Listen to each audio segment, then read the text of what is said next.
कि मुसलमान इनमें बाबर का डीएनए है। बाबर को इब्राहिम लोदी को हराने के लिए राणा सांगा लाया था, तो मुसलमान तो बाबर की औलाद हैं और तुम गद्दार राणा सांगा की औलाद हो कि मुसलमान अपने घर में कैद हो जाए होली पर। उत्तर प्रदेश के एक मंत्री ने कहा कि जिनको रंगों से नफरत है वो हिंदुस्तान छोड़ रहे हैं।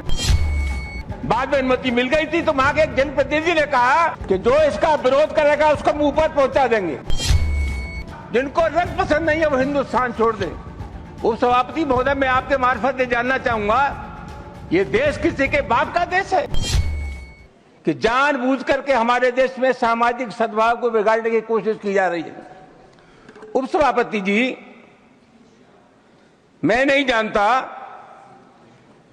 अभी होली का त्योहार था और मैंने कहीं नहीं पढ़ा कि किसी मुसलमान ने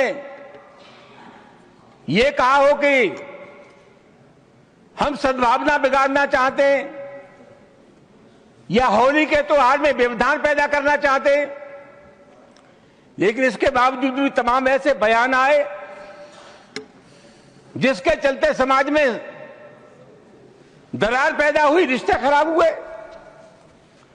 सर, एक बिहार के विधायक हैं और एक उत्तर प्रदेश के विधायक हैं। इन दोनों लोगों ने यह कहा कि मुसलमान अपने घर में कैद हो जाए होली पर। उत्तर प्रदेश के एक मंत्री ने कहा कि जिनको रंगों से नफरत है वो हिंदुस्तान छोड़ रहे हैं। उप सभापति महोदय, अलीगढ़ यूनिवर्सिटी में सभापति महोदय, पहले होली का त्योहार नहीं होता था, परमिशन नहीं मिली। अब जब वहां अनुमति नहीं मिली, बाद में अनुमति मिल गई थी तो वहां के एक जनप्रतिनिधि ने कहा कि जो इसका विरोध करेगा उसको मुंह पर पहुंचा देंगे। सभापति जी, कानून का राज है या जंगल का राज है? इस प्रकार की जो भाषा बोली जाती है वो किसी भी कीमत पर इस देश की सेहत के लिए ठीक नहीं है। और मैं बहुत अफसोस के साथ ये कहना चाहूंगा कि बीजेपी की सरकार है, बीजेपी का कोई जिम्मेदार नेता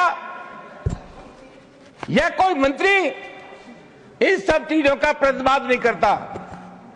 यह नहीं कहता कि इस प्रकार की जो भाषा बोलते हैं उनसे हमारा कोई संबंध नहीं है। तो क्या हम मान करके चले कि इस प्रकार के जो तत्व है उनको सरकारी संरक्षण प्राप्त है या इनको भाषा अच्छी लगती है? सभापति महोदय, बार बार कहा जाता है और अभी कहा गया कि जो लोग होली में के त्योहार पर होली नहीं खेलना चाहते, और जैसा मैंने कहा जिनको रंग पसंद नहीं है वो हिंदुस्तान छोड़ दें। उप सभापति महोदय, मैं आपके मार्फत से जानना चाहूंगा, ये देश किसी के बाप का देश है? हिंदुस्तान में विभिन्न जातियों के धर्मों के लोग रहते हैं। इस देश की मिट्टी पर जितना अधिकार हिंदू का है उससे कम अधिकार हिंदुस्तान के मुसलमान का है।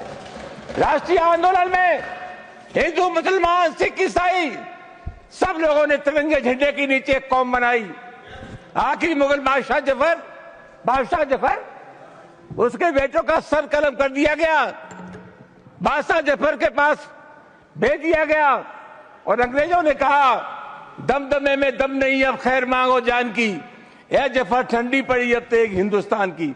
बूढ़े बादशाह जफर ने कहा गाजियों में बू रहेगी जब तक ईमान की, तख्त से लंदन तक चलेगी तेग हिंदुस्तान की। सभापति महोदय, कौन है इसका ठेकेदार? हर बात में एक तो बीजेपी के लोगों का तकिया कलाम हो गया है सभापति महोदय कि मुसलमान इनमें बाबर का डीएनए है। उप सभापति महोदय, मैं जानना चाहूंगा कि बाबर का डीएनए मुसलमान में है। हिंदुस्तान का मुसलमान तो बाबर को अपना आदर्श मानता नहीं है, वो तो मोहम्मद साहब को अपना आदर्श मानता है, सूफी संतों की परंपरा को अपना आदर्श मानता है।